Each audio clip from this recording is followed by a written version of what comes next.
الرحيم نحمده ونصلي على رسوله الكريم أما بعد فأعوذ بالله من الشيطان الرجيم بسم الله الرحمن الرحيم وما أرسلناك إلا رحمة للعالمين صدق الله العظيم. آج یہ سیرت کا 17 نمبر درس ہے. اللہ تعالی ہمیں اس کی تمام برکات کو حاصل کرنے کی توفیق عطا فرمائے. اس کے اندر جو مقامات عبرت ہیں، جس مقصد سے ذکر کیا جا رہا ہے کہ اس کی برکت اور برکات ایک زمانے نے حاصل کی ہیں، اللہ تعالی ہمیں بھی حاصل کرنے والا بنا دے. آقا صلی اللہ علیہ وسلم کی محبت جس کو حاصل ہوئی وہ ہمیشہ آگے نکلا، اور یہ دیکھا گیا ہے کہ جس کو محبت جتنی زیادہ ہے وہ اتنا آگے ہوتا ہے. کئی ایک صحابہ ایسے تھے جو آپ صلی اللہ علیہ وسلم کو دیکھ دیکھ کے زندہ رہتے تھے، اور آپ صلی اللہ علیہ وسلم کی محبت کو ایمان کا جزو اول قرار دیا. آپ صلی اللہ علیہ وسلم نے فرمایا کہ تم اس وقت تک مومن نہیں ہو سکتے حتی اکون احب الی من والدہ وولدہ والناس اجمعین. تم اس وقت تک ایمان کامل والے نہیں ہو سکتے جب تک میں تم میں محبوب نہ ہو جاؤں زیادہ تمہارے باپ سے، تمہاری ماں سے، تمہارے بچوں سے اور تمام لوگوں سے. حتی اکون احب الی من والدہ وولدہ والناس اجمعین. باپ سے، ماں باپ سے، اولاد سے، تمام لوگوں سے زیادہ محبوب نہ ہو جاؤں، اس وقت تک تمہارا ایمان کامل نہیں ہو سکتا. تو اللہ کے نبی سے محبت یہ آج کل صرف بولنے کی باتیں ہو گئی ہیں. سیرت النبی کے جلسے و جلوس ہوتے ہیں، اس کے اندر شان رسالت کی نعتیں پڑھی جاتی ہیں، دل تھوڑے سے گرم ہوتے ہیں اور پھر وہاں سے اٹھتے ہی ٹھنڈے ہو جاتے ہیں. تو آپ صلی اللہ علیہ وسلم کی زندگی کو سامنے رکھ کر انسان زندگی گزارے تو اس کا ایک اپنی لذت ہے، ایک اپنا مزہ ہے. تو یہ ایک ادنا سی کوشش ہے کہ اللہ کے نبی کی محبت ہمارے دل میں راسخ ہو جائے. محبت ہر ایک کے دل میں موجود ہے، وہ موجود ہے ہر دل میں عشق کا دفینہ، ملتا نہیں کسی کو بے خون و پسینہ. تو محبت کا رسوخ اس وقت حاصل ہوگا جب انسان کو معلوم ہوگا، انسان کو پتہ ہوگا کہ میرا محبوب یہاں پر ہے. علامہ جامی رحمۃ اللہ علیہ، علامہ ملا جامی رحمۃ اللہ علیہ، ان کی محبت ایسی تھی. ایک مرتبہ آپ صلی اللہ علیہ وسلم گورنر مدینہ کو خواب میں آئے، ایک شخص یہاں سے آ رہا ہے، اس حلیے کا ہے، اس کو مدینہ میں داخل مت ہونے دینا. تو گورنر مدینہ اس علاقے میں اس جگہ پہ چلے گئے اور وہاں جا کے دیکھا علامہ جامی رحمۃ اللہ علیہ آ رہے ہیں. علامہ شرح جامی کے مصنف ہیں، ہمارے مدرسوں میں پڑھائی جاتی ہے. شرح اللہ جامی عربی کی کتاب ہے، 4 درجے میں پڑھائی جاتی ہے. تو علامہ جامی رحمۃ اللہ علیہ آ رہے ہیں تو ان کو روکا کہ یہاں سے آپ کو داخلے کی اجازت نہیں ہے. انہوں نے وجہ نہیں پوچھی، گھوم گئے، دوسری طرف سے آنے لگے. تو اگلا دن آ گیا، ان کو پھر خواب آیا وہ دوسرے راستے سے آ رہا ہے اور دوسرے راستے پہ آ کے روک لیا. پھر وہ تیسرے راستے سے آئے تو وہ تیسرے راستے سے آ رہا ہے. مدینہ میں داخل ہونے کے 7 راستے ہیں. آج بھی مدینہ میں داخل ہونے کے 7 راستے ہیں. آپ صلی اللہ علیہ وسلم نے فرمایا تھا مدینہ کے 7 دروازے ہوں گے اور 7 دروازوں سے دجال نہیں آ سکے گا. 7 دروازوں پہ فرشتے کھڑے ہوں گے. جیسے ہی دجال آگے آنے کی کوشش کرے گا تو فرشتے ان کو روک لیں گے، فرشتے اس کو آگے نہیں آنے دیں گے. آج آپ مدینے کا نقشہ دیکھیں تو مدینہ میں داخلے کے صرف 7 راستے ہیں، 7 راستوں سے کم راستے نہیں ہیں. اور دجال احد کے پہاڑ کے پیچھے آ کے قیام کرے گا. تو میں نے اس دفعہ بڑا غور کیا، مجھے ایک نقشہ ملا، نقشے کو میں نے دیکھا، اس میں 7 راستے بالکل واضح تھے. یہ تو لکھا بھی ہوا ہے، تو 7 راستے تو بالکل واضح تھے. پھر میں نے ذرا چشمے تصور میں دیکھنے کی کوشش کی تو ہو سکتا ہے کہ اس وقت فوج پاکستان کے پاس ہے، تو ہو سکتا ہے 7 راستوں پر پاکستانی فوج متعین ہو. 7 راستوں پہ متعین ہوں، کوئی بھی مسلمانوں کے دستے متعین ہوں گے، اور وہ دستے اعمال کے اعتبار سے ایسے ہوں گے جیسے کہ فرشتے ہوں گے.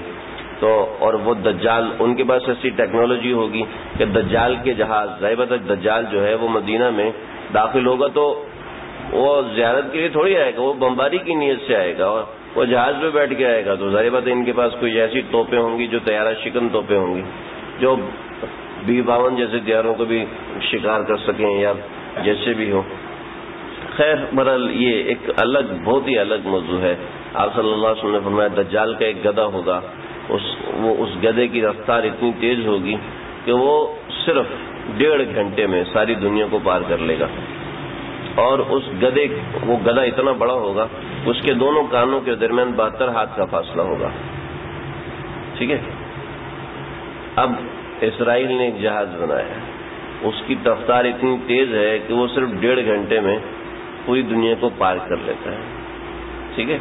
اور اسی جہاز کی یہ خاصیت ہے کہ اس کے دونوں پروں کے درمیان 72 ہاتھ کا فاصلہ ہے. تو علماء نے لکھا ہے کہ یہ وہی جہاز ہے جس کا تذکرہ آقا صلی اللہ علیہ وسلم نے فرمایا تھا. یہ وہی جہاز ہے. اور کچھ ایسا درخت، یہ درخت ایک خاص ہوگا جو یہودیوں کو بنا دے گا. تو یہودی جس میدان میں معرکہ لڑا جائے گا حضرت عیسیٰ اور دجال کے درمیان والا، اس میدان کے اندر یہودی آج وہ درخت زیادہ مقدار میں لگا رہے ہیں، زیادہ مقدار میں وہ لگا رہے ہیں. تو آپ صلی اللہ علیہ وسلم کی بتائی ہوئی باتیں ہیں. آپ صلی اللہ علیہ وسلم نے فرمایا تھا قیامت کے قریب جبل ابی قبیس، جبل قیقعان، ان دونوں کو ختم کر دیا جائے گا. پہاڑ بھی کوئی ختم کر سکتا ہے؟ چلو دیکھ لیں گے. جبل ابی قبیس صفر ہے، ابھی نہیں ہے، سب کاٹ دیا گیا جبل ابی قبیس کو. اور اس کے بعد جبل قیقعان وہ موجود ہے. جب تک یہ 2 پہاڑ رہیں گے تو قیامت نہیں ہے گی. تو ایک پہاڑ تو باقی ہے ابھی. فرمایا کہ ان پہاڑوں سے اونچی اونچی عمارتیں ہوں گی. چنانچہ مکہ ٹاور ہم دیکھ کے آئے، مکہ ٹاور سب پہاڑوں سے اونچا ہے، دور سے نظر آ رہا تھا مکہ ٹاور. تو خیر آپ صلی اللہ علیہ وسلم کی زندگی کو جھانک کر دیکھنے کی کوشش کر رہے ہیں. ورنہ یہ جو میں چیزیں بتاتا ہوں یہ بھی صحیح تفصیل نہیں ہے، اس کے اندر بڑی تفصیل ہے، اور چیزیں اتنی تفصیل ہیں، اتنی تفصیل ہے کہ تحقیق کا موقع نہیں مل رہا. صرف وہ جو تفصیل ہمارے پاس موجود ہے وہی پوری طرح بیان ہو جائے تو بڑی بات ہے. اس کے تحت جو مسائل ہوتے ہیں، اس کے تحت جو چیزیں ہوتی ہیں، بے شمار چیزیں ہیں. اور میرا دل ہے کہ یہ جلدی مکمل ہو جائے تاکہ جو سننے والے ہیں، جو ریکارڈنگ سننے وہ کہیں گے یار یہ 150 کیسٹیں کون سنے گا، چھڈو. ہے نہیں، تو جلدی مکمل ہو جائے تاکہ، لیکن نظر نہیں آ رہا کیونکہ ابھی تو ابتدا ہو رہی ہے. ابتدا میں 17واں درس ہے، یہ نبوت کی ابتدا ہے. تو اصل تو مدینہ کے آخری جو 10 سال ہیں، جو آخری 10 برس ہیں، اس کا ایک ایک لمحہ جو ہے وہ روایات میں موجود ہے کہ اس وقت کیا ہوا، اس وقت کیا معاملات ہوئے. اور وہ جو معجزات ہیں، 1000 تو معجزات لکھے ہوئے ہیں، 1000 معجزات لکھے ہوئے ہیں. ان کے ساتھ جو تفاصیل ہیں، جو لوگ ملنے آئے، وفد آئے، پھر صحابہ کے واقعات اس کے ساتھ جو ہیں. اللہ کرے گا 1000 بھی ہو گئے تو انشاءاللہ چلائیں گے. آپ کوئی نہیں سنتا تو نہ سنے، جو جتنا سنے گا انشاءاللہ اس کو اتنا فائدہ تو ہوگا. سب سے پہلے جو حکم نازل ہوا، یہاں تک بات ہماری پہنچ گئی تھی آپ صلی اللہ علیہ وسلم کی زندگی میں کہ آپ صلی اللہ علیہ وسلم نے خفیہ تبلیغ کرنا شروع کی اور 5 مسلمانوں کا ذکر ہو گیا. 5 مسلمانوں کے بعد بڑے جلیل القدر لوگ مسلمان ہوئے، لیکن اب ان کا تذکرہ کبھی موقع ہوا تو انشاءاللہ ضرور کر دوں گا، یہاں نہیں کر رہا. یہ مقصود آپ صلی اللہ علیہ وسلم کے حالات زندگی ہیں. صحابہ کے حالات کے ساتھ بھی آپ صلی اللہ علیہ وسلم کے حالات بالکل اٹیچ ہیں. تو اس میں سے چند ایک واقعات تو میں نے ذکر کر دیے پچھلے درس کے اندر. ابھی تقریباً 27 لوگ مسلمان ہوئے، 27 یا 29 لوگ. یہ 3، 4، 5 علی الاختلاف، 3، 4، 5 ان برسوں میں آپ صلی اللہ علیہ وسلم کو خفیہ طور پر تبلیغ کا حکم تھا کہ آپ چھپ کے تبلیغ کرتے تھے. گو کے بعض کفار کو پتہ بھی چل گیا تھا لیکن پھر بھی آپ چھپ کے کرتے تھے. یہاں تک کہ آپ صلی اللہ علیہ وسلم الگ اپنے خاندان والوں کو بھی اس کی اطلاع نہیں دی کہ مجھے اللہ نے نبوت دی ہے، لیکن پتہ چل جاتا تھا گاہے بگاہے، لیکن کسی نے مخالفت نہیں کی. آج میں ذکر کروں گا جو ہو سکتے آپ لوگوں کے لیے بالکل نئی بات ہو. کفار مکہ مخالفت کیوں کرتے تھے؟ تو بہرحال ایک لاجیکلی بات ہے، بالکل واضح بات ہے، انشاءاللہ عرض کروں گا اپنے موقع پر۔ سب سے پہلے جو حکم دیا گیا وہ دو حکم تھے، ایک وضو کا حکم دیا گیا اور ایک نماز کا حکم دیا گیا۔ پتہ نہیں میں نے اس کا پہلے ذکر کیا یا نہیں کیا، اس لیے آج ذکر کر رہا ہوں۔ وضو کا حکم دیا گیا، حضرت جبریل علیہ السلام تشریف لائے، وہاں سے غار حرا سے نیچے اترے، ایک جگہ پاؤں مارا، وہاں سے پانی پھوٹا، آپ صلی اللہ علیہ وسلم کو وضو کر کے دکھایا۔ اب اختلاف ہے روایات میں کہ کیسے وضو کر کے دکھایا۔ وضو میں بعض حضرات کہتے ہیں کہ مسواک اور ناک میں پانی ڈالنا حضرت جبریل نے نہیں کیا تھا، آپ صلی اللہ علیہ وسلم نے خود اس میں اضافہ فرمایا، لیکن یہ بات صحیح نہیں ہے۔ جبریل علیہ السلام نے سارا وضو کر کے دکھایا۔ پھر حضرت جبریل علیہ السلام نے نماز بھی پڑھ کے دکھائی۔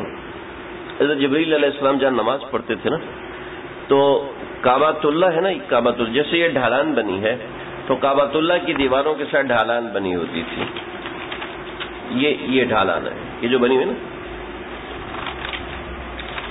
یہ آپ دیکھ رہے ہیں، ایک نیچے ڈھالان سی بنی ہوئی ہے، اس کو شیزوران کہتے ہیں، ٹھیک ہے، اس کو شازوران کہتے ہیں، ٹھیک ہے جی۔ یہاں پر جو یہ دروازہ ہے نا، یہ دروازہ میں دیکھ کر آیا ہوں، یہ دروازہ ہے، اس دروازے کے ادھر شیزوران کے اوپر چند ایک ٹائلیں لگی ہوئی ہیں، چند ایک پتھر لگے ہوئے، ٹائلیں پتھر لگے ہوئے، ہاتھ لگانے سے اس میں رگڑ آتی ہے، محسوس ہوتا ہے، تو پتھر لگے ہوئے، میرے پاس تصویر بھی ہے، میں تصویر بھی آپ کو دکھاتا ہوں۔ تو وہ جگہ تھی مصلی جبریل، یہاں پر حضرت جبریل کھڑے ہو کے نماز پڑھایا کرتے تھے، آپ صلی اللہ علیہ وسلم کو نماز سکھائی۔ اور یہ جو نماز سکھائی آپ صلی اللہ علیہ وسلم کو، یہ نماز جو تھی، یہ نماز باجماعت نہیں تھی بلکہ انفرادی نماز تھی، اور یہ دو نمازیں تھیں، ایک نماز فجر سے پہلے، ایک نماز رات کے بعد، ایک نماز دن ختم ہونے کے بعد، ایک نماز رات ختم ہونے سے پہلے، ایک نماز دن ختم ہونے سے پہلے، سمجھ رہے ہیں؟ ایک نماز، میں پہلے غلط کہا، ایک نماز دن ختم ہونے سے پہلے، ایک نماز رات ختم ہونے سے پہلے، رات ختم ہونے سے پہلے فجر کی نماز، دن ختم ہونے سے پہلے عصر کی نماز۔ ان کا نام نماز فجر اور نماز عصر نہیں تھا، اس لیے میں نے آپ کو بتا رہا ہوں کہ ایک نماز فجر کی، ایک نماز عصر کی، یہ پہچان کے لیے بتا رہا ہوں، اس وقت نمازوں کے نام نہیں تھے۔ تو جبریل علیہ السلام نے یہ دو نمازیں آپ کو سکھائیں، چنانچہ آپ صلی اللہ علیہ وسلم صحابہ کے ساتھ مل کر یہ نماز پڑھا کرتے تھے۔ مل کر پڑھنے کا مطلب یہ ہے کہ باجماعت نہیں ہوتی تھی، بلکہ اکٹھی نماز، یعنی کہ سب مل کے 2 رکعت نماز پڑھا کرتے تھے، اس نماز میں قرآن پڑھا کرتے تھے، فاتحہ پڑھا کرتے تھے۔ چنانچہ حضرت عمر نے جب اسلام قبول کیا تھا تو آپ صلی اللہ علیہ وسلم درمیان میں حضرت عمر کے ساتھ 20 صحابہ دائیں طرف، حضرت حمزہ کے ساتھ 20 صحابہ بائیں طرف، درمیان میں نبی صلی اللہ علیہ وسلم تشریف لائے، حرم میں داخل ہوئے، حرم میں نماز پڑھی، آپ درمیان میں نماز پڑھ رہے تھے، باقی صحابہ دائیں بائیں نماز پڑھ رہے تھے۔ تو باجماعت نماز نہیں تھی بلکہ الگ الگ نماز تھی۔ آپ صلی اللہ علیہ وسلم نے باجماعت نماز پڑھنا شروع کیا تو آپ صلی اللہ علیہ وسلم نے جب صحابہ کو اکٹھا کرنا شروع کیا تو ایسا ہوا کہ جبل ابی قبیس یا کسی اور پہاڑ کے دامن میں سارے صحابہ مل کے نماز پڑھ رہے تھے۔ مل کے پڑھنے کا مطلب یہ نہیں جماعت ہو رہی تھی، تو الگ الگ نماز پڑھ رہے تھے۔ تو کوئی کفار نے آ کے دیکھ لی، یہ تم کیا کر رہے ہو، تم کس طرف منہ کر کے نماز پڑھ رہے ہو، یہ تم غلط کر رہے ہو، اور ان کے اوپر چڑھ دوڑے۔ تو حضرت سعد بن ابی وقاص اٹھے اور مکہ مارا، جو اتنا شور مچا رہا تھا اس کے مکہ مارا، اس کے جبڑے پہ مکہ لگا، جبڑا پھٹ گیا اور اس کے منہ سے خون نکلنا شروع ہو گیا۔ تو یہ اسلام کے لیے بہایا جانے والا سب سے پہلا خون تھا جو حضرت سعد بن ابی وقاص کے مکے سے نکلا تھا، مکے کی وجہ سے نکلا تھا۔ تو حضرت سعد بن ابی وقاص، تب جب یہ ہوا، جھگڑا ہو گیا اور خون بہایا گیا، تو آپ صلی اللہ علیہ وسلم نے فرمایا اب اس کی اجازت نہیں ملی کہ ہم جھگڑا کریں، لہذا کسی گھر میں عبادت کرتے ہیں۔ چنانچہ دار ارقم میں آپ صلی اللہ علیہ وسلم تشریف لے گئے۔ حضرت ارقم بن ارقم رضی اللہ تعالیٰ عنہ آپ صلی اللہ علیہ وسلم کو اپنے گھر لے گئے، اور پھر یہی گھر مسلمانوں کا مرکز رہا 3 برس سے لے کے 5ویں برس تک، نبوت کے 3رے برس سے لے کے 5ویں برس تک یہی گھر آپ کا تبلیغ کا مرکز رہا. گھر تو آپ کا اسی دار ارقم کے ساتھ تھا. میں ابھی آپ کو بتاتا ہوں. کعبۃ اللہ شریف ہے. کعبۃ اللہ شریف سے حجر اسود کو پار کر کے مقام ابراہیم کی طرف جاتے ہیں تو وہاں سے صفا مروہ کی طرف راستہ جا رہا ہے. تو صفا پہاڑی بالکل سامنے ہے. تو صفا پہاڑی جو ہے، صفا پہاڑی، وہ کتاب لے کے آ جانا جو عربی والی کتاب ہے نا عبداللہ، کہنا وہ عربی والی جو سیرت کی کتاب ہے وہ دے دیں، میں دکھاتا ہوں آپ کو. ہاں ایک ہی ہے.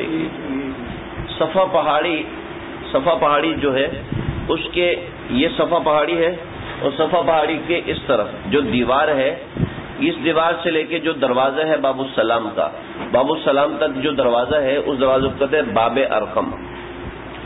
یہ دروازہ جس جگہ پر ہے وہ گھر تھا حضرت ارقم بن ارقم کا. اس گھر کو کہتے تھے دار ارقم. سمجھے؟ اللہ آپ لوگوں کو بار بار لے جائے، اللہ مجھے بھی بار بار لے جائے، آپ سب حضرات کو بھی بار بار لے جائے. تو اب جب جائیں گے تو صفا پہاڑی کی طرف کمر کر لیں تو آپ کے دائیں ہاتھ پہ، اور صفا پہاڑی کی طرف چہرہ کر لیں تو آپ کے بائیں ہاتھ پہ جو دروازہ ہے وہ دروازہ ہے باب ارقم. اور یہ جو جگہ دروازہ ہے یہ حضرت ارقم بن ارقم رضی اللہ عنہ کا گھر تھا. اسلام کی پہلی اجتماع گاہ یہ جگہ ہے جہاں آپ صلی اللہ علیہ وسلم 3 برس تک قیام فرماتے تھے. یہیں پر صحابہ آتے تھے، آپ صلی اللہ علیہ وسلم سے ملتے تھے. بہت سے صحابہ یہاں پر آ کے مسلمان ہوئے. حضرت عثمان رضی اللہ عنہ، یا کئی ایک دوسرے سے حضرت عثمان نہیں، کوئی اور صحابہ کی تعداد 27 سے 40 جو ہوئی وہ اس گھر میں ہوئی.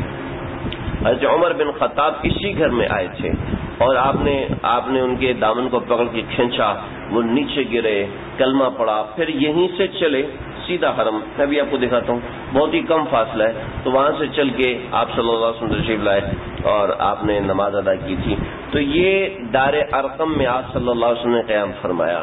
یہاں صحابہ کرام آپ صلی اللہ علیہ وسلم کے ساتھ بیٹھتے، قرآن سنتے، نصیحت حاصل کرتے، آپ کی صحبت مبارکہ میں بیٹھتے، اپنے مسائل بیان کرتے، اپنی تکالیف بیان کرتے. تو یہ 3 برس تک، 4 برس تک، 5 برس تک مختلف روایت ہیں، سب روایت سے. پھر جب آپ صلی اللہ علیہ وسلم ہجرت فرما گئے تو یہ دار ارقم اپنی جگہ پر موجود رہا. تو یہ دار ارقم کو بیچ دیا گیا. اصل میں دار ارقم جو ہے یہاں پر ہے اور یہاں پر حضرت خدیجہ رضی اللہ عنہ کا گھر تھا. اسی سے آگے مروہ کی طرف تھوڑا سا جائیں تو وہاں پر آپ صلی اللہ علیہ وسلم کا گھر تھا جس میں آپ صلی اللہ علیہ وسلم 27 برس تک رہے. اس کی تاریخ میں نے کچھ بیان کی تھی، کچھ تصویریں بھی میں نے بھیجی تھیں، دکھائی تھی آپ لوگوں کو. تو یہ گھر اور یہ گھر یہ دونوں محفوظ رہے. اور اس گھر کی جگہ پر مدرسہ بن گیا جو کہ 1416 ہجری میں اس مدرسے کو ختم کر کے پھر اس کو حرم کے اندر شامل کر لیا گیا. تو وہ الگ ہے اور یہ الگ ہے. یہ گھر خیزران کو ملا تھا. خیزران یہ ایک عبد الملک بن مروان خیزران یہ بہت بڑے بادشاہ کی ملکہ تھی جس کے بطن سے 2 خلیفہ پیدا ہوئے. ہارون رشید کی ماں تھی اور موسیٰ ہادی، ان دونوں کی ماں یہ تھی خیزران. خیزران کا گھر یہ بن گیا، دار ارقم خیزران کا گھر بن گیا. تو خیزران کے پاس رہا، پھر خیزران کی ملکیت میں رہ کر اس کو ایسے ہی چھوڑ دیا گیا. پھر اس کے بعد کسی کی ملکیت میں نہ جا سکا اور پھر اب یہ دیوار کی صورت میں وہاں موجود ہے. تو وہاں پر دروازہ ہے جس کو باب ارقم کہتے ہیں. جو وہاں پر جائیں تو ضرور اس کی زیارت کریں. خیر 3، 4 یا 5 یہ جو میں عدد بول رہا ہوں یہ آپ ذہن میں رکھیں کیونکہ ہم آگے چل کے سن کے حساب سے چلیں گے. ہجرت کے پہلے سال کے تمام واقعات کو ہم انشاءاللہ 1 یا 2 درس میں کریں گے یا 3 یا 4 درس میں پہلے سال کو، پھر دوسرے سال کو، پھر تیسرے سال کو، ایسے کریں. تو 3، 4 یا 5 ان نبوت کے ان سالوں میں یہ معاملہ ہوا کہ آپ صلی اللہ علیہ وسلم دار ارقم تک محدود رہے اور صرف 39 صحابہ، صرف 29 صحابہ آپ صلی اللہ علیہ وسلم کے ہاتھ پہ مسلمان ہوئے تھے.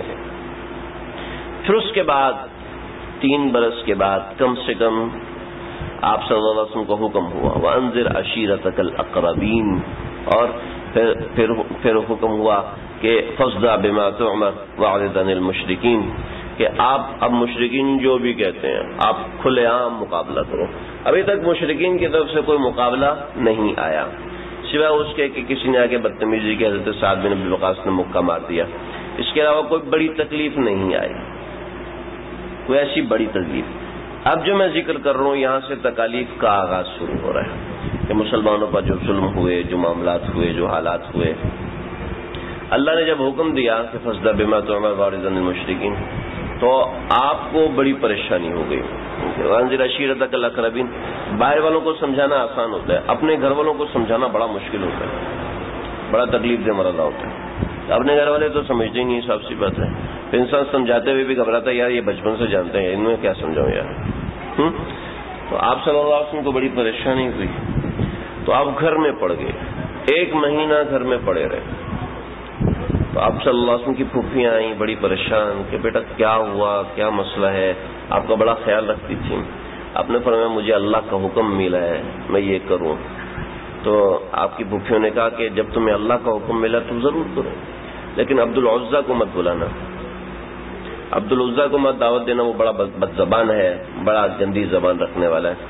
سمجھ لیں جو لوگ بد عمل ہوتے ہیں نا وہ کبھی نہ کبھی سیدھے راستے پہ آ جاتے ہیں، لیکن جو بد زبان ہوتے ہیں ان کا سیدھے راستے پہ آنا بڑا مشکل ہوتا ہے، بڑا مشکل ہوتا ہے جو بد زبان ہوتے ہیں. لہذا اپنی زبان کو بدی سے پاک رکھیں. ابو جہل بڑا، اس کا نام تھا ابو الحکم. ابو الحکم اس کا نام تھا. حکم کہتے عقل کو، یہ عقل کا باپ تھا، سمجھ رہے ہیں. لیکن اس کو کہتے ابو جہل. کیوں؟ اس کی زبان گندی تھی، زبان کا گندا تھا.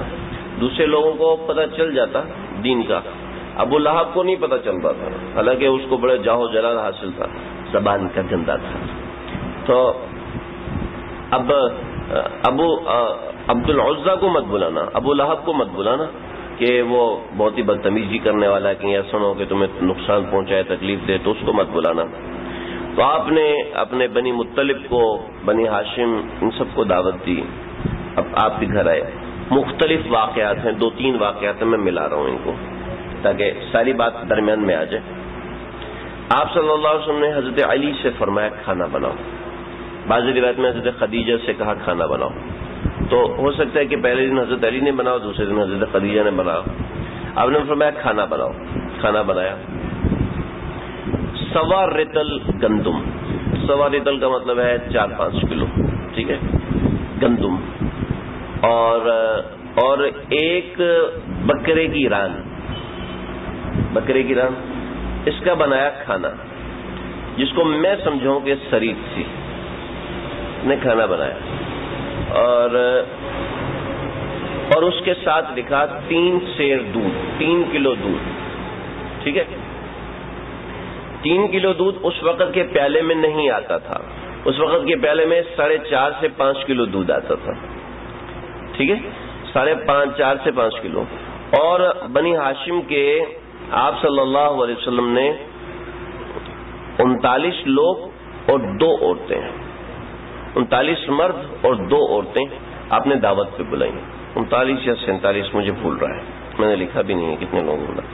تو آپ نے اتنے لوگوں کو بلایا، 39 یا 49 لوگوں کو بلایا، اور انہوں نے آ کے دعوت کو قبول کیا اور آئے اور کھانا کھایا. اب ان میں ہر ایک بندہ جو تھا وہ اتنا کھانے والا تھا جو 1 سالم بکرا کھا سکتا تھا، اور ایک پورا پیالہ شراب کا 1 گھونٹ میں پیتا تھا، جو کہ میں نے آپ کو بتایا 4.5 سے 5 لیٹر کا ہوتا تھا. ان کے لیے 3 کلو دودھ، اور وہ بکرا ایسے نہیں سالم کھاتے تھے، وہ سرید بنا کے، جیسے میں نے آپ کو بتایا سرید بنا کے کھاتے تھے، کہ اس میں گیہوں کو گوندھ کے اور پھر اس کو پکا کے اور پھر اس میں ڈالتے تھے، اور پھر گوشت کا شوربہ بنا کے اس میں ڈال دیتے تھے. بنی ہاشم ایسے ہی کرتے تھے. تو یہ دعوت ہوئی تھی. منہ میں پانی آ رہا، کیا کروں. آپ صلی اللہ علیہ وسلم نے دعوت کی تھی بھائی، اور ان سب لوگوں نے کھایا، سب لوگوں نے کھایا اور کھانا بچ گیا. تو ابو لہب کہنے لگا بھائی مجھے سمجھ میں نہیں آ رہا اس بندے نے ہمارے اوپر کیا کیا، لگتا ہے اس نے ہمارے اوپر جادو کر دیا ہے، جس کی وجہ سے ہمارا پیٹ جلدی بھر گیا جادوگر کے گھر میں رہنا زیادہ مناسب نہیں، لہذا نکلو، چنانچہ سب اٹھ کے چلے گئے۔ وہ دعوت بیکار گئی۔ پھر آپ صلی اللہ علیہ وسلم نے دوسرے دن دعوت کی اور پھر سب کو بلایا، سب آئے اور اسی طرح دعوت کی، اور سب نے کھایا۔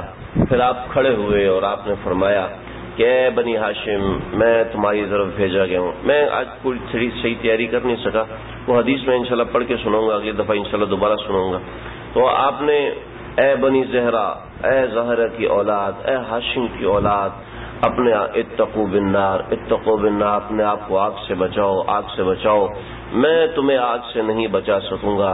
میں اے نبی کی بیوی، نبی کی پھپھی صفیہ، اپنے آپ کو آگ سے بچا، کیونکہ محمد صلی اللہ علیہ وسلم تجھے جہنم کی آگ سے نہیں بچا سکتا۔ تو آپ نے اتنا فرمایا تو سارے خاموش اور آپ کی آنکھوں سے آنسو بہہ پڑے۔ تو ابو لہب بولا تبا لک سائر الیوم، تو نے ہمیں اس لیے جمع کیا تھا، لہذا جمعتنا، یہ دیکھو گندی زبان۔ ابو لہب کہتے ہیں تو نے ہمیں اس لیے جمع کیا تھا کہ تم ہمیں اپنے دین سے ہٹائے۔ چنانچہ ابو لہب اٹھا اور نکل گیا، اور اس کے پیچھے دوسرے لوگ بھی نکل گئے۔ پھر دوبارہ آپ صلی اللہ علیہ وسلم نے خاندان والوں کو اکٹھا کیا اور پھر ان کو ایمان لانے کی دعوت دی۔ تو ابو لہب جو ہے وہ چیخ پڑا، کہنے لگا کہ یہ تو ہمیں سارے قریش سے ہرانا چاہتا ہے کہ سارے قریش ہمارے مقابلے میں کھڑے ہو جائیں گے، یہ تم کیا دین لے کر آئے ہو، اور ہم ان کے لیے ایک نوالا بھی ثابت نہیں ہوں گے، لہٰذا تم ایسا نہ کرو، ہم کوئی تمہارے ساتھ نہیں ہوں گے۔ تو ابو طالب کھڑے ہو گئے، آپ کیسے کہہ رہے ہیں ہم آپ کے ساتھ نہیں ہوں، ہم آپ کے ساتھ ہیں۔ کوئی آپ صلی اللہ علیہ وسلم تک پہنچے گا تو پہلے ہم سامنے آئیں گے، کوئی اس تک نہیں پہنچ سکتا، ہم آپ کے ساتھ ہیں۔ چنانچہ بنی ہاشم، اس سے پہلے یہ ہوا کہ آپ نے سب کو کہا کون میری مدد کرے گا، تو کوئی بھی نہیں کھڑا ہوگا۔ پھر میں کون میری مدد کرے گا، کوئی بھی نہیں کھڑا ہوگا۔ پھر کون میری مدد کرے گا، تو حضرت علی 10 سال کے تھے، کھڑے ہو گئے۔ میرے ہاتھ پاؤں بہت کمزور ہیں، میرا قد کاٹ بہت چھوٹا ہے، میری عقل بڑی کمزور ہے، لیکن میں آپ کا ساتھ ہوں۔ پھر علی کو دیکھ کے ابو طالب کھڑے ہوئے، پھر بنو ہاشم اور پھر بنو عبد المطلب، سب نے آپ کی حمایت کا اعلان کیا۔ اور کیا ہوا، اور یہ ہوا کہ ابو لہب آپ کی مخالفت پر اتر آیا۔ پھر کیا ہوا، پھر آپ صلی اللہ علیہ وسلم کو جب کھلے عام تبلیغ کا حکم ہوا تو آپ صلی اللہ علیہ وسلم صفا پہاڑی پر گئے اور صفا پہاڑی کے اوپر کھڑے ہو گئے، اور صفا پہاڑی پر کھڑے ہو کے آپ نے سب لوگوں کو اکٹھا کرنا شروع کیا، اور یہ مخصوص قسم کے کلمات ہوتے تھے کہ جن سے سب لوگوں کو اکٹھا کیا جاتا تھا۔ چنانچہ آپ نے وہ مخصوص قسم کے کلمات بولے، سب لوگ اکٹھے ہوئے۔ آپ نے فرمایا کہ دیکھو میں تمہیں اگر یہ کہوں کہ اس پہاڑ کے پیچھے، صفا کے پیچھے کوئی پہاڑ نہیں ہے، صفا کے پیچھے کوئی پہاڑی نہیں ہے، صفا کے پیچھے اب میدان بالکل خالی ہے، تو پہلے یہاں پر تھا جبل ابی قبیس۔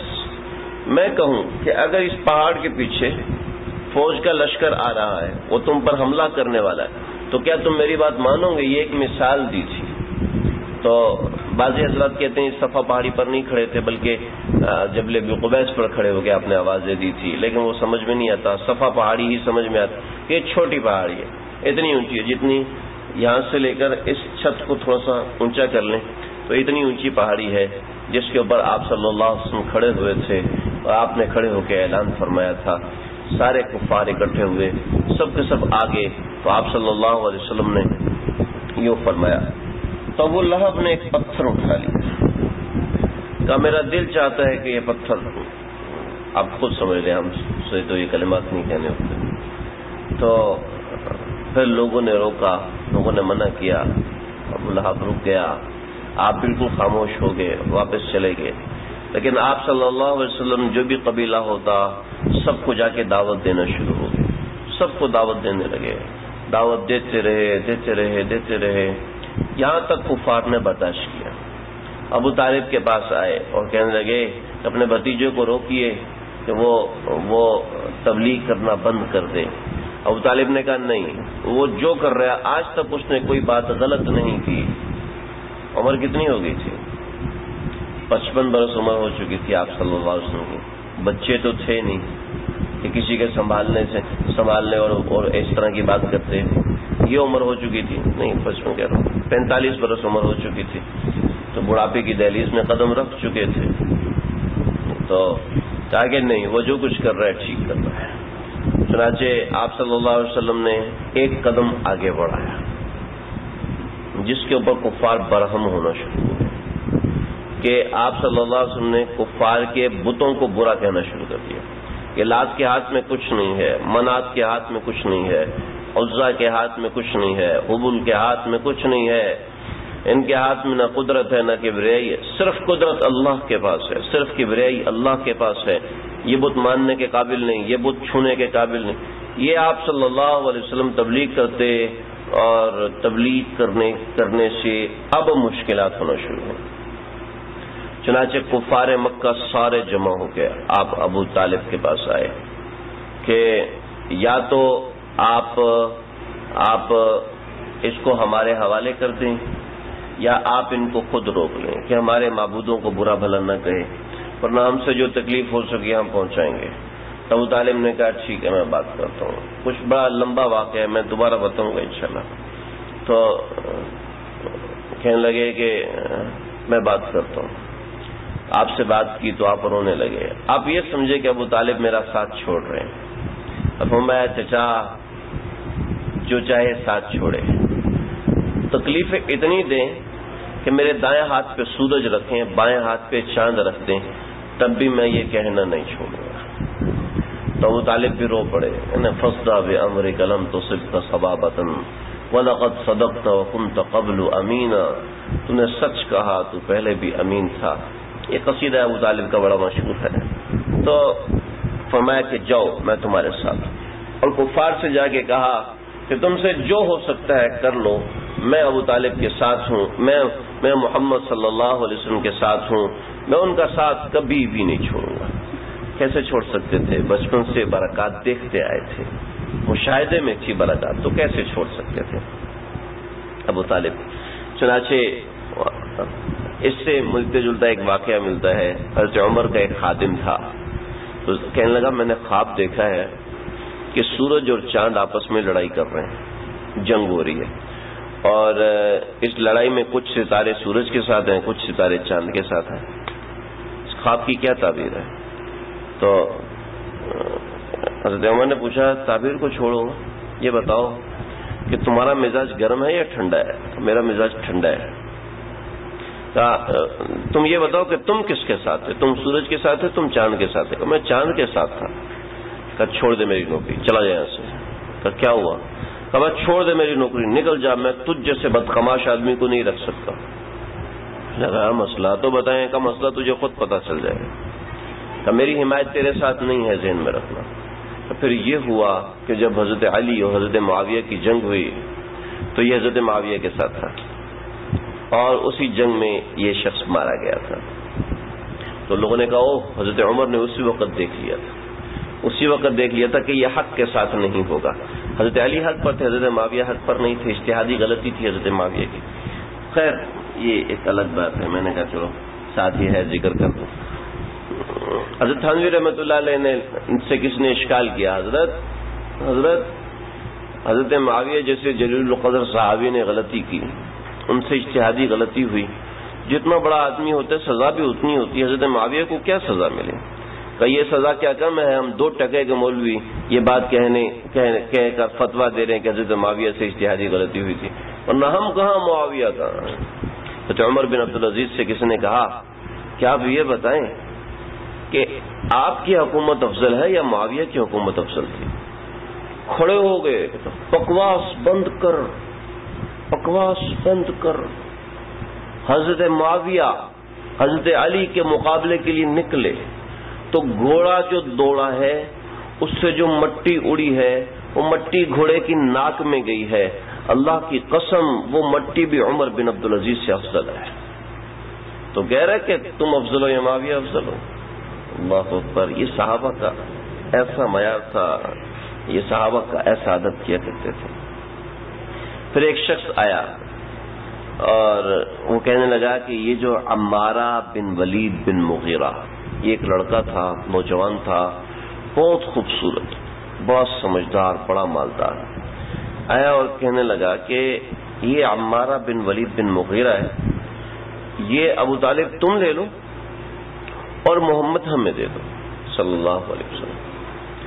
تم کیا کرو گے کہ ہم اس کو قتل کریں گے، نعوذ باللہ من ذالک. اچھا تو بے وقوفو، تم اپنا بندہ میرے حوالے کرو، میں اس کو کھلاؤں پلاؤں، اور میں اپنا بندہ تمہارے حوالے کروں تاکہ تم اس کو قتل کرو. کیسی بے وقوفانہ تجویز ہے. ہم تیری بھلائی کے لیے کر رہے ہیں، وہ بڑا کما کے لائے گا، بڑا یہ کرے گا وہ کرے گا، اور یہ تمہیں نقصان پہنچا رہا ہے، لہذا یہ ہمیں دے دو، یہ ہمارے حوالے کر دو، ہم جانے اور یہ جانے. آپ نے فرمایا یہ تو بالکل احمقانہ حرکت ہے. ایسی احمقانہ حرکت ہے جیسے اونٹنی اپنا بچہ دے کے کوئی دوسرا بچہ لے لے، اونٹنی اپنا بچہ دے کے مرغی کا بچہ لے لے. ایسا کبھی نہیں ہو سکتا. تم جو کر سکتے ہو، جو تم مقابلہ کر سکتے ہو کرو. اور آپ صلی اللہ علیہ وسلم مسلسل ان کے بتوں کو، ان کے الہ کو برا کہہ رہے تھے تاکہ اس کی برائی نکلے، ان کی برائی دل میں بیٹھے. یہ آپ صلی اللہ علیہ وسلم کو اللہ کی طرف سے حکم ملا تھا، تو ان سے اپنے معبودوں کی برائی برداشت نہیں ہوتی تھی. پھر وہ مقابلے پہ اتر آئے. چنانچہ رات کے وقت سارے کفار جمع ہوئے. آج رات کو جب اللہ کے نبی فجر کی نماز پڑھنے حرم میں آئیں گے تو آج ہم پیچھے سے حملہ کر کے سر قلم کر دیں گے. چنانچہ آئے سارے، دائرہ بنا کے آگے آتے گئے. آپ صلی اللہ علیہ وسلم کے پاس پہنچے، تلوار نکالی، تلوار اٹھائی تو زلزلہ آیا اور ایسی آوازیں کہ سارے دھڑام سے گرے. آپ صلی اللہ علیہ وسلم نماز پڑھ رہے اور پھر بھاگے وہاں سے کہ پتہ نہیں یہ کیا مسئلہ ہے. تو یوں اللہ نے آپ صلی اللہ علیہ وسلم کی حفاظت فرمائی. پھر ابو جہل نے جب دیکھا ایک مرتبہ، کہ قسم کھاتا ہوں اگر محمد کو اپنے سامنے سجدے میں دیکھ لوں تو اس کا سر قلم کروں گا. حضرت عباس کھڑے تھے، گئے آپ صلی اللہ علیہ وسلم کو بتایا. اب وہاں سے نکلے، اب کھڑے ہوئے، اقرأ بسم ربک الذی خلق خلق الانسان من علق اقرأ وربک الاکرم. جب آپ قرآن پڑھتے تھے نا تو کفار جو تھے نا وہ غلاف کعبہ میں کھڑے ہو کے نا سنتے تھے. اتنا مزیدار کلام ہے، اتنا مزیدار. امیہ بن ابی سلط یہ ایک شاعر گزرا ہے، بہت ممتاز شاعر تھا. ایسا شاعر تھا کہ آپ صلی اللہ علیہ وسلم کہتے تھے اس کے اشعار سناؤ. اس کے اشعار ایسے زبردست ہوتے تھے تو آپ اس کے باقاعدہ 100 اشعار سنتے تھے صحابہ سے. امیہ بن ابی سلط کے اشعار سناؤ. چنانچہ امیہ بن ابی سلط نے اشعار سنانا شروع کیا. نظم، نثر، مزاح، تنقید، تعریف، سب کچھ سنا دیا، سب کچھ سنایا. مناظرہ کیا، چیلنج کیا عرب کو. آپ صلی اللہ علیہ وسلم کے ساتھ حضرت ابو بکر صدیق اور حضرت زید بن حارث، یہ دو لوگ آپ کے ساتھ، اور ادھر سے سارا قریش اس کے ساتھ کہ آج اگر یہ مناظرہ جیت گیا تو محمد غلط ثابت ہوں گے. چنانچہ اس نے اشعار پڑھے. کاش کہ آپ عربی سمجھے ہوتے نا تو آپ کو مزہ آتا. آپ صلی اللہ علیہ وسلم نے پڑھا بسم اللہ الرحمن الرحیم. اولم یر الانسان انا خلقناه من نطفة فاذا هو خصيم مبين وضرب لنا مثلا ونسي خلقه قال من يحيي العظام وهي رميم قل يحييها الذي انشأها اول مرة وهو بكل خلق عليم. یہ آپ نے پڑھانا. جب یہاں پہنچے اولم یر الانسان انا خلقناه من نطفة فاذا هو خصيم مبين، کہ آپ کیا لوگوں کو اس نے ایک نا ہڈی لائی یوں بوسیدہ پھری اور پھونک ماری تو ہڈی اڑ گئی. کہا اللہ اس کو زندہ کرے گا؟ تو جواب میں فرمایا اولم یر الانسان انا خلقناه من نطفہ. انسان کو نہیں پتا، انسان نہیں دیکھتا کہ ہم نے اسے نطفے سے پیدا کیا. نطفہ تو ایسے مغلق ہوتا ہے، اس جھاڑ کو تو پھر بھی جمع کیا، نطفے کو کون جمع کر سکتا ہے جب اڑ جائے. اولم یر الانسان انا خلقناه من نطفہ فاذا هو خصیم مبین. کچھ بھی نہیں تھی اس کی ذات، وجود ہی نہیں تھا. یہ تو پھر بھی وجود ہے. وضرب لنا مثلا ونسیا، ہمیں مثالیں دے دے چھپ کر کے مثالیں. ونسیا خلقہ، خود بھول گیا تو کیا تھا. ونسیا خلقہ قال من یحیی العظام، کہتا ہے کون زندہ کرے گا وہی رمیم، کہ جب یہ ہڈی ہے اور یہ رمیم ہو گئی ہے، بالکل برادہ ہو کے اڑ گئی ہے، رمیم ہو گئی ہے، تو اس کو کون زندہ کرے گا. تو وہ خود نہیں دیکھتا کہ ہم نے اس کو کیسے زندہ کیا ہے. اوہو، امیہ بن ابی سلطنہ بھاگا وہاں سے، کہتا ہے یہ کلام مجھے پاگل کر دے گا، یوں کر یہ کلام مجھے پاگل کر دے گا. بھاگا وہاں سے. ایسا بڑا شاعر تھا، سر عام شکست قبول کی. اللہ اکبر. تو یہ خود سنا کرتے تھے. ابو جہل کہنے آپ نے پڑھا اقرا بسم ربک الذی خلق خلق الانسان من علق، یہاں تک پڑھا.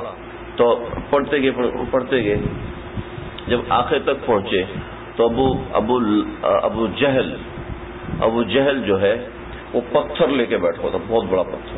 تب میں آؤں گا اور ان کا سر اس کے ذریعے سے پھوڑ دوں گا. چنانچہ وہ آیا. جب وہ آیا قریب میں تو پیچھے بھاگا اور پتھر الٹا، اس کا ہاتھ پتھر میں پھنس گیا. ہاتھ پتھر کے ساتھ پھنس گیا. تو میں کہہ رہا ہوں، ورنہ روایت میں ہے کہ چپک گیا. مجھے سمجھ میں نہیں تعویل کہ کیسے چپک گیا. تو چپک گیا یا پھنس گیا، اس طرح کا ہاتھ ہے. میں تحقیق نہیں کی، انشاءاللہ تحقیق کروں گا، انشاءاللہ بتاؤں گا. تو پھر کافی دیر لگا کے اس کا ہاتھ اس پتھر کے اندر سے نکالا. تو پیچھے کیوں بھاگا تھا؟ کہ ایک بہت بڑا اونٹ آ گیا تھا اور وہ اونٹ نے منہ اتنا زیادہ کھولا جیسے پورا کا پورا مجھے نگل جائے گا. میں ایسے روب میں آ کے واپس بھاگا. ایسے ہی ایک مرتبہ تلوار لے کے بیٹھا، محمد سامنے آئے میں اس کی گردن اڑا دوں گا. نعوذ باللہ من ذالک. آپ سامنے آگے کھڑے ہو گئے، آؤ. وہ آگے بڑھا، منہ کے بل پیچھے بھاگا اور بھاگ کے حرم سے باہر نکل گیا. کبھی کیا ہوا؟ کہا میرے اور اس کے درمیان ایک بہت بڑا آگ کا الاؤ آ گیا تھا. اگر میں آگے آتا تو وہ میری طرف بڑھ جاتا، میں پیچھے بھاگا وہ میری طرف بڑھتا جا رہا تھا، میں اس سے باہر نکل گیا. ایسے اللہ تعالیٰ نے آپ صلی اللہ علیہ وسلم کی حفاظت کی. یہاں سے مقابلہ شروع ہوا، انشاءاللہ آئندہ ذکر کروں گا. اللہ تعالیٰ اس کا فائدہ مکمل حاصل کرنے کی توفیق.